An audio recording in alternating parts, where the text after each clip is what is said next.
안녕하세요. 김종갑의 경제부동산입니다. 구독, 좋아요 부탁드립니다. 둔촌주공, 헬리오시티 매물 천체 폭발, 기어이 헐값 매물 터졌다. 서울을 비롯한 전국 아파트 매물이 급증하고 있으며 미분양과 미입주, 경매 매물이 급증하면서 하반기 부동산 시장에 핵폭탄이 되고 있습니다. 또한 강남 입주와 분양 폭탄, 100만 가구 이상 영끌 다주택 하우스푸어도 골칫거리입니다. 그렇다면 집값이 하반기부터 과연 2차 폭락을 할까요? 오늘 확실하게 답변을 해드리겠습니다. 유료 상담은 010-3999-8808 제가 직접 매수 타이밍과 입지를 추천해드립니다. 지금 상담 타이밍입니다. 지금 바로 전화 주십시오. 둔촌주공 헬리오 천체 폭발, 기어이 헐값 매물 터졌다. 자, 지금 건설사도 문제고 은행도 문제고 전반적으로 뭔가 모르게 좀 어수선하죠. 보시면 아파트 매물 경매 난리. 자, 먼저 미분양 넘어서 미입주 대란, 이제 정부는 핀셋 대책으로 다 마련을 해야 합니다. 그렇지 않으면 또 위험해지겠죠. 먼저 매물 증가, 그리고 미분양 미입주 증가, 경매 매물 증가. 자, 전국 연초 대비 16%나 매물이 증가했어요. 37만이 43만. 서울 연초 대비 25%가 증가했어요. 5만이 6.1만. 원인은 자, 호가가 계속 올라가고 매수자가 지금 저점에서 매수하는 바람에 또 매수가 되면 또 매물 늘어나고. 그러니까 지금은 좀 매수가 늘면서 매물이 늘어나는 경향이 큽니다. 물론 지방은 또 꼭 그렇지만도 않아요. 지방은 매수세도 많지 않은데 매물이 늘어나고 있어요. 그 다음 미분양 미입주, 전국 미분양은 자 22년 10월달 기준 4.7만, 23년 3월달 기준으로 7.2만. 미분양은 크게 늘었다가 자 7.5만까지 찍었다가 지금 7.2만으로 조금 줄어들었어요. 미입주, 전국 입주율 22년 1월달 85.1%나 입주를 했던 게 23년 3월달 기준 63.3%. 아직도 입주율이 좋지가 않습니다. 그러다 보니까 건설사가 부도가 나는 거예요. 이 입주율도 상당히 중요하거든요. 원인, 기존 집 안 팔려가지고 입주를 못하는 거야. 이자 상승에 대한 부담. 경매 매물도 증가하고 있습니다. 진행 1274건이 2450건, 낙찰률 49%가 29.2%. 낙찰률 전국적으로는 좋지가 않아요. 물론 서울은 낙찰률이 올라가고 있습니다. 초고가 아파트 경매, 자 강남 등 지역 명품도 경매가 나오고 있다는 거. 원인, 지금 집값이 전반적으로 아직 본격적 상승을 하지 못해서 그래요.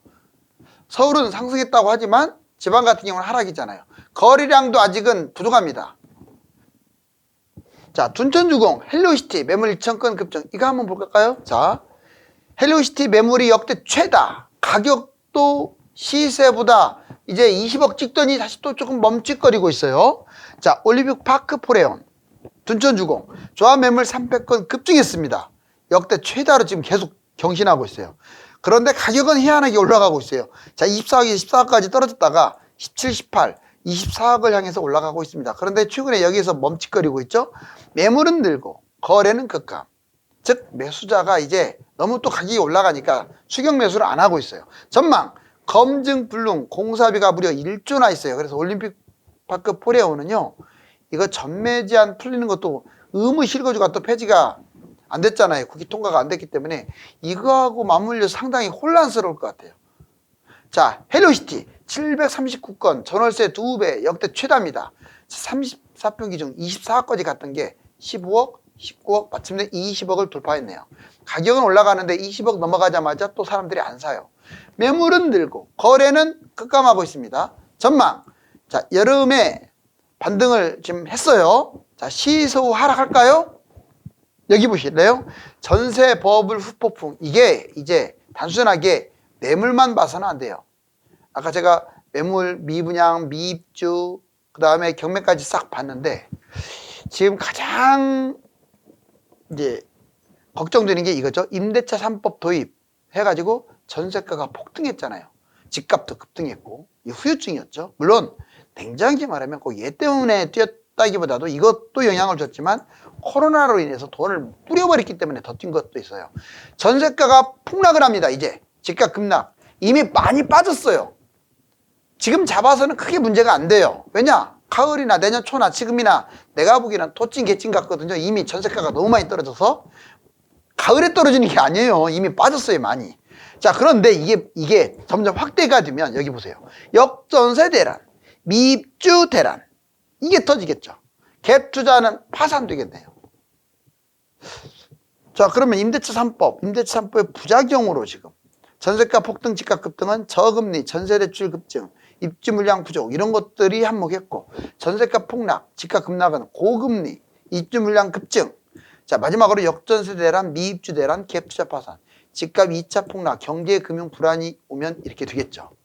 자, 이 후폭풍이 이렇게 과연 이어질까요?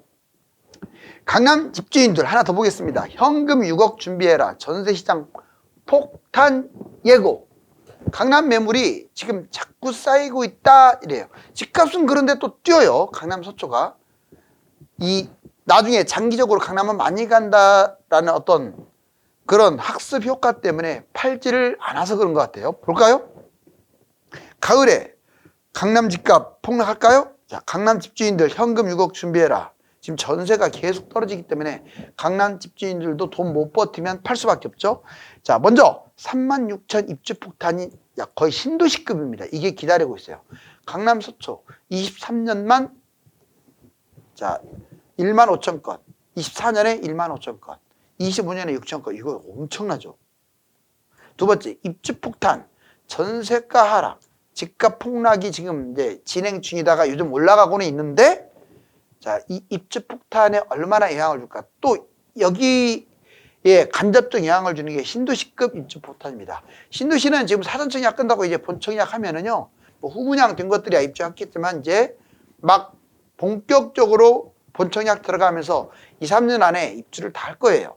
보시면 25,000 분양 폭탄 신도시급이라고 했죠. 분양도 폭탄이에요. 아까는 입주 폭탄인데. 강남 서초 23년에 8,000건, 24년에 6,700건, 25년에 1만 건. 입주도 많은데 분양 물량도 만만치 않고, 분양 폭탄, 집값 하락, 미분양 급증 이렇게 3단계로 보통 진행하는데, 최근에 분위기가 살아났기 때문에 어떤 일이 벌어질지는 봐야겠죠. 신도시급 분양 폭탄, 미분양 시 전국 폭증. 이 신도시가 앞으로 본격적으로 분양했을 때 제가 걱정하는 것은 경기도, 인천 그 물량 폭탄의 과연 시세가 서울처럼 따라갈까? 이게 관심사예요. 전세 폭락, 전국 폭락. 강남 전세가 평균 18억에서 9억, 50%가 하락됐습니다. 지금은 이제 이렇게 보시면 돼요. 강남은 40% 미만이에요. 20억짜리 집을 산다. 그러면 전세는 8억밖에 안 된다. 이렇게 보시면 돼요.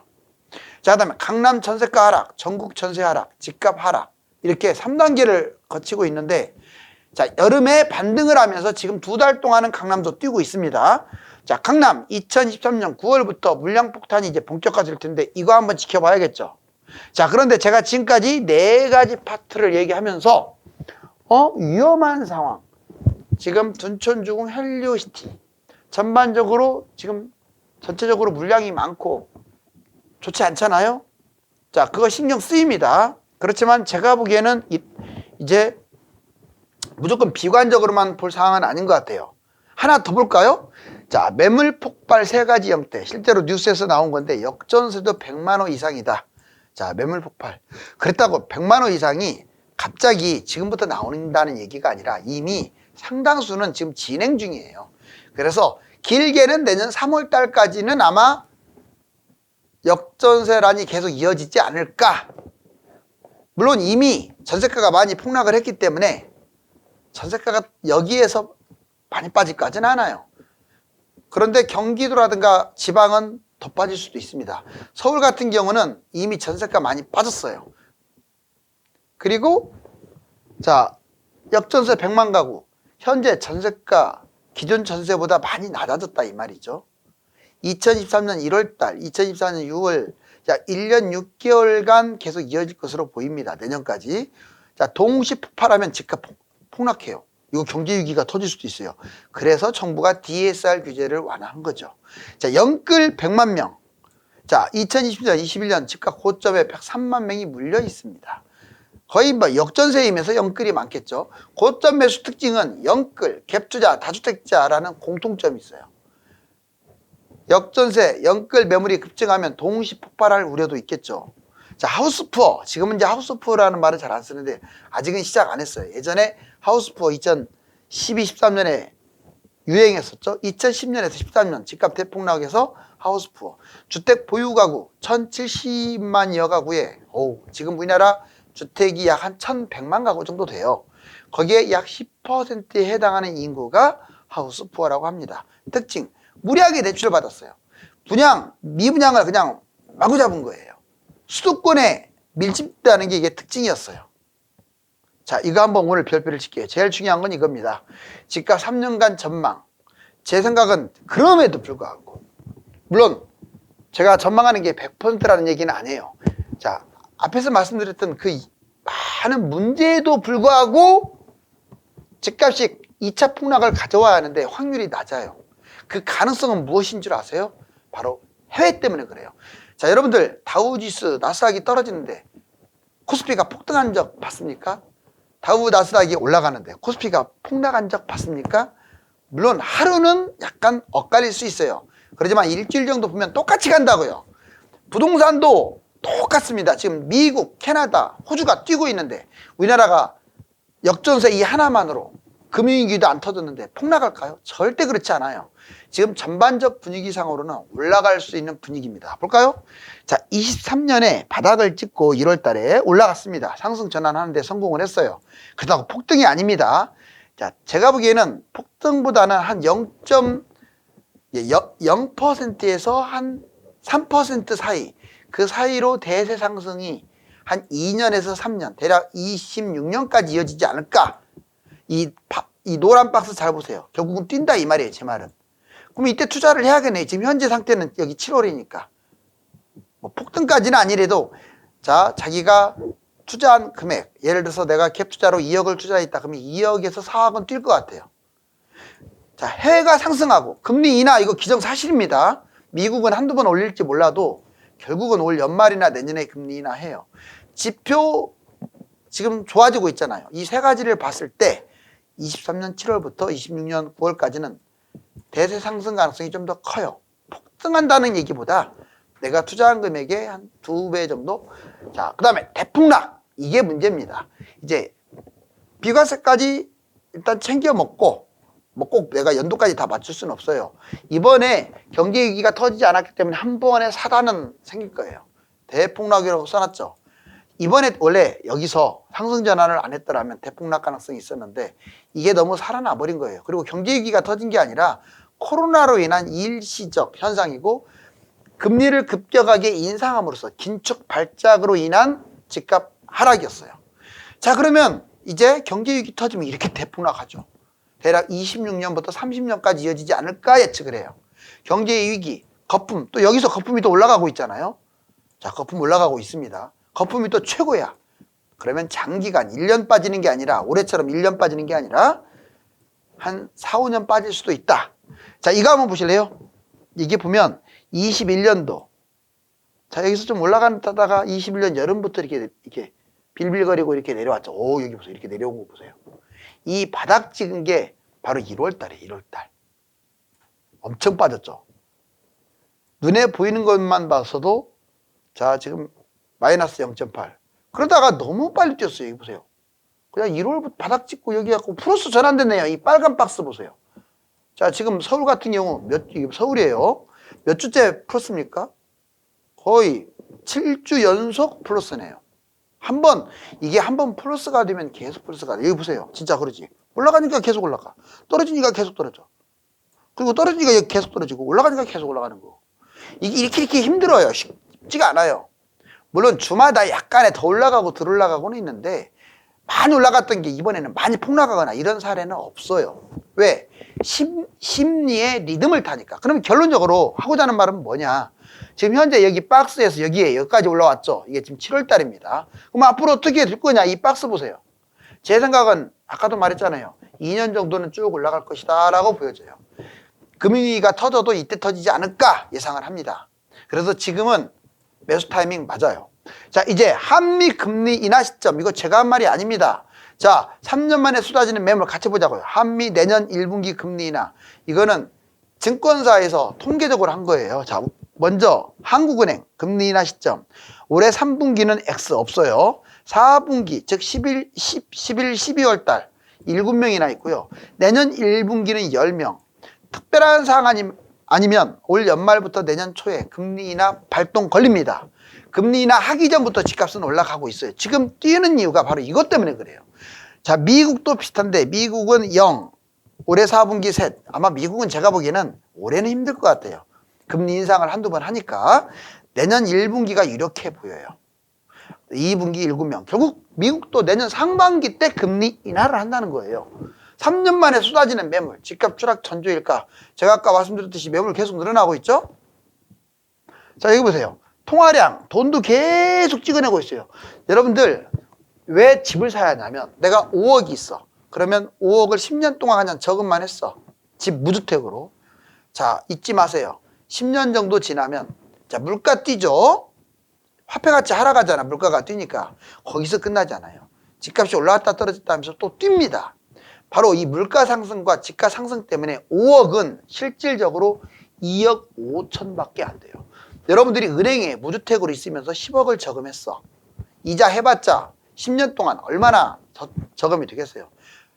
그러면 10억은 얼마가 되느냐? 실제로는 5억밖에 안 됩니다. 그래서 집은 있어야 돼요. 여기 보면 서울 아파트 거래량 추이, 이게 0이에요. 거래량이 계속 이렇게 늘어나다가 쭉 떨어졌다가 최근에 올라왔어요. 아직은 이 점점점점 있는 데까지 안 올라왔기 때문에 본격적 폭등을 한다라고는 할 수 없죠.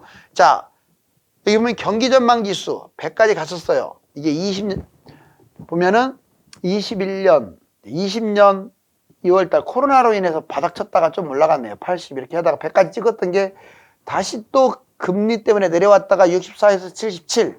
하지만 아직 100 근처까지 좀 남아 있어요. 자, 여기 보시면 서울 경매 진행 건수 늘어나고 있네요. 그렇죠?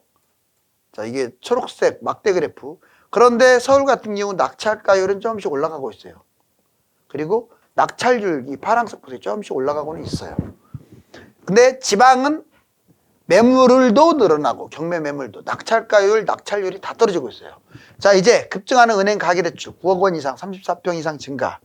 여기 보시면 은행 대출이 52조에서 83조. 주담대가 많이 늘어났죠. 개인 신용대출도 늘어났어요. 자, 그 다음에 총 가계대출 61조에서 95조. 지금 22년 상반기에 비해서 23년 상반기 1년 동안에 늘어나는 거예요. 이게 다. 서울 아파트 매매 거래 중 특이한 게 9억 원 이상이 늘어나고 있어요. 이게 9억 원 이상. 그리고 84제곱, 즉 34평부터 중대형이죠. 그러니까 30평대, 40평대, 50평대 애들이 늘어나고 있어요. 이게 8.8% 증가. 지금 이렇게 자 뜨거웠던 게 과연 이렇게 차가운 곳으로 전환이 될까요? 부동산 전문가의 의견을 다양하게 청취하고 네이버에 집값 뉴스 검색을 매일 해보아야 합니다. 하반기 2차 폭락보다는 2, 3년 동안 오른 후에 2026년부터 경제 위기발 대폭락이 올 것으로 보입니다. 감사합니다.